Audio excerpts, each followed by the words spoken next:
Hello guys, आज चाहिँ म यहाँ सामने तलनिर जुन चाहिँ छ नि एउटा स्टोन क्रसर छ। स्टोन क्रसरबाट चाहिँ कसरी काम हुन्छ, कसरी काम गर्दैछ भनेर देखाउँछु है त। अब यसले काम कसरी गर्छ भने सबैभन्दा पहिला यो जुन चाहिँ तल देखिरहेको छ नि सफेद टाइपको बक्स जस्तो यहाँनिर रोटेट भइरहेको नि, यो चाहिँ म जुम गरेर देखाइरहेको छु नि।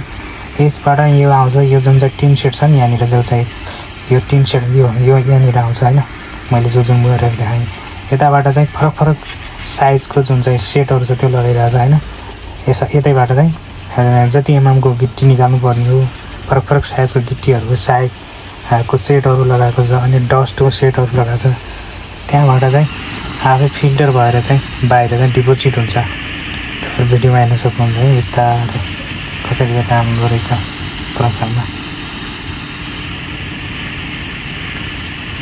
हेर्न सक्नुहुन्छ। यहाँनिर चाहिँ फरक फरक साइजको चाहिँ सिपहरू लागेको हुन्छ। यतैबाट चाहिँ फिल्टर भएर अटोमेटिक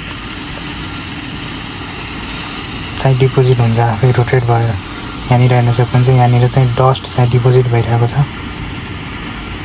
सबैभन्दा सानो जुन चाहिँ पार्टिकल्सहरू छ नि त्यो चाहिँ यहाँनिर डिपोजिट भइरहेको छ होइन। त्यसपछि गिट्टीको साइज जुन चाहिँ अलिक ठुलो गिट्टी छ त्यो चाहिँ माथि गइरहेको छ होइन।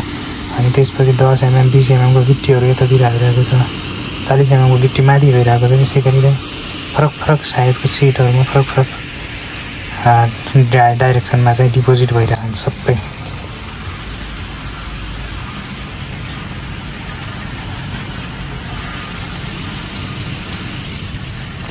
होइन यो चाहिँ 20 mm को गिट्टी यो माथि चाहिँ यता चाहिँ डिपोजिट भइरहेको छ पुरा। अनि अरू दुईवटा साइजको गिट्टी यो चाहिँ तल डम्पिङ भइरहेको छ नि, यताबाट देखिरहेको छैन। दुईवटा सेटहरू देखिरहेको छ नि, यो चाहिँ तलतिर डम्पिङ भइरहेको छ।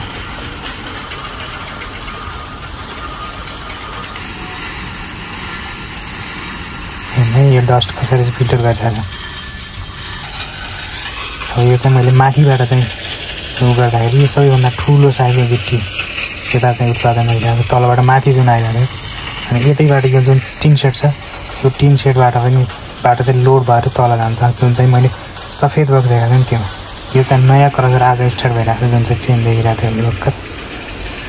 त्यसमा चाहिँ अब माल मेटेरियलहरू फेरि त्यसबाट पनि उत्पादन गर्छ सायद।